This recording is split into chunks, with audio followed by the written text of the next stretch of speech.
তো খুশি হবেন যে টঙ্গী পূর্ব থানার মধ্যে 8টা ওয়ার্ডের মধ্যে আপনারা শুনে অত্যন্ত খুশি হবেন যে টঙ্গী পূর্ব থানার মধ্যে অলরেডি 8টা ওয়ার্ডের মধ্যে 6টা ওয়ার্ডের মধ্যে কমিটি গঠন অলরেডি আমাদের সম্পন্ন হয়ে গেছে।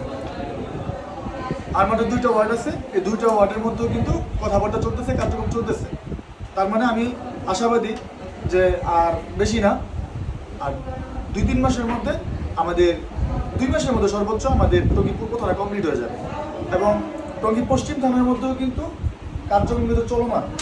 তো আশাবাদী সব কিছু যদি ঠিকঠাক থাকে, আল্লাহ যদি আমাদের সহায় হয়, তাহলে হচ্ছে আমরা আগামী 1 বছরের মধ্যেই আমরা বৃহত্তর টঙ্গী থানার মধ্যে প্রত্যেকটা ওয়ার্ডের মধ্যে আমাদের হেল্পিং হ্যান্ডের কমিটি থাকবে।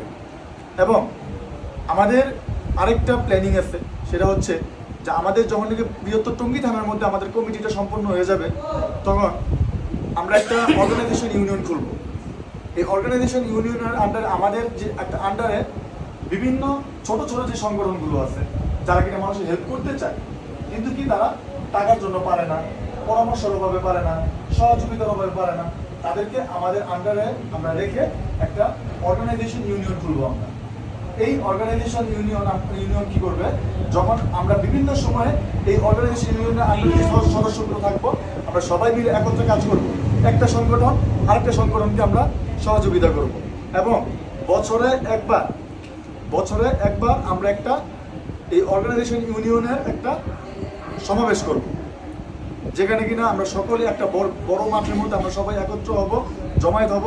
এবং আমি আশাবাদী আপনারা যদি সর্বাত্মক সহযোগিতা করেন, এই অর্গানাইজেশন ইউনিয়নের সম্পূর্ণ নেতৃত্ব দিবেন আপনারাই। এটা যত কন্ট্রোল আছে, এটা যত দিক নির্দেশনা আছে, এটার উপদেষ্টা হিসেবে যা বলার সব কিছু আপনারাই করবেন। তো এটা একটা মহৎ পরিকল্পনা, একটা বড় পরিকল্পনা। আপনাদের শুধু একটু যদি ধরে রাখেন, কারণ প্রথম দিকে একটা জিনিস শুনতে কিন্তু খুব তেমন একটা আমরা অনেকে গুরুত্ব দিই না। যেমন আমি যখন এই সংগঠনটা আমি খুলি, তখন হচ্ছে আমার মাত্র 5 থেকে 6 জন মতো মেম্বার ছিল।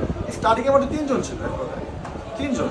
এই 3 জন থেকে আমি স্টার্ট করছি, এখন আমার শত শত মেম্বার আমার কিন্তু আছে, তো বিভিন্ন ওয়ার্ড ভিত্তিকভাবে করতেছি। আমি এরকম সংগঠন চালাইতে চাই যেটার মধ্যে সবাই মনোযোগ দিয়ে কাজ করবে।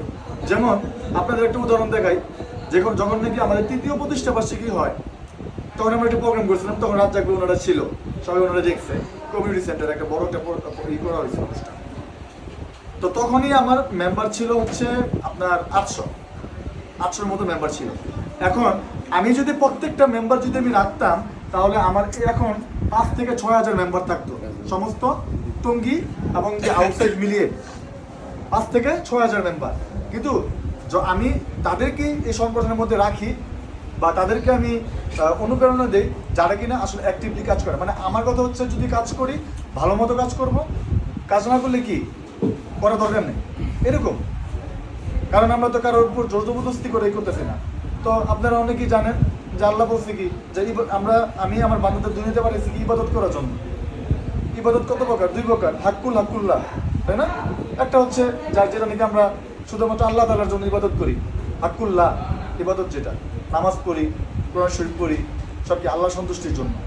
আরেকটা হচ্ছে হাক্কুল কি, একটা মুসলমান হয়ে, একটা মানুষ হয়ে আরেকটা মানুষের প্রতি যে একটা আমরা স্নেহ দেখাই, দরদ দেখাই, মায়া দেখাই, সহযোগিতার হাত বাড়াই, এটা কি হাক্কুল ইবাদত। এখন কথা হচ্ছে, আপনাকে যদি আল্লাহ বলছে আপনাকে 2টা কাজ করতে, আপনারা যদি একটা করেন তা তো হইল না। 2টা বলছে, 2টাই করতে হয়, এরকম। তো যাক, এটা আপনারা সবাই অবগত, যেহেতু সময় শর্ট, আমি বেশি যাব না। এখন আসি, আমরা হচ্ছে বিগত 2 থেকে আড়াই বছর আগে, না ভাই, 2 থেকে আড়াই বছর হয়ে যায়, 2 থেকে আড়াই বছর আগে আপনাদের এই রাজ্জাক ভাইদের নিয়েই এই অত্র এলাকার মধ্যে এই হেল্পিং হ্যান্ড স্বেচ্ছাসেবী সংগঠনের একটা কমিটি করছিলাম, শবে বরাতের রাতে, পবিত্র একটা রাতে। তা আমি বলছিলাম একটা কথা, যে এত সুন্দর একটা দিনে এখানে একটা কমিটি হচ্ছে, একটা সুন্দর একটা উদ্যোগ নেওয়া হইতেছে, আমি আশাবাদী আল্লাহ পাক এটার মধ্যে বরকত দিবে, আমি আশাবাদী ছিলাম। তো যাই হোক, অনেক ধরনের কর্মকাণ্ডের ফলে বা হচ্ছে ভুল বুঝাবুঝির কারণে এবং মনোমালিন্যের কারণে, অব্যবস্থাপনার কারণে, সবই আছে এটার মধ্যে, অব্যবস্থাপনা, ভুল বুঝাবুঝি, হ্যাঁ, সব কিছুই আছে এটার মধ্যে। হওয়ার কারণে এদের মধ্যে একটা মানে মনোমালিন্য সৃষ্টি হয়েছে, এবং কি আমরা অনেক দিন আমরা দূরত্ব সৃষ্টি ছিল আমাদের, অনেক দিন, অনেক বছর। তাহলে পরবর্তীতে আমি সবাইকে আবার দাওয়াত দিলাম যে ভাই, ভালো কাজ করার মানে ভালো কাজ করছি আমরা, এমন না যে একটা দ্বন্দ্ব হয়েছে বইলা আমরা সব কিছু ভুলে যাবো। চলেন সব কিছু ভুলে যেয়ে আমরা সব কিছু আবার নতুন করে শুরু করি।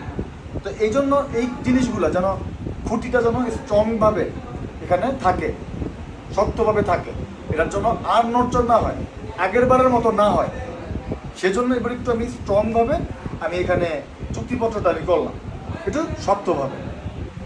তো এটা আমি পড়ে শোনাই। যেমন হচ্ছে একটা উদাহরণ দেই, আগের বার যখন নাকি আমরা কমিটি করি, তখন হচ্ছে অত্র এলাকার যে কমিশনার মহোদয় ছিল তাদেরকে ইনভাইট করা হয়েছিল, এবং কি এলাকাবাসীও কিন্তু ইনভাইট করা হয়েছিল।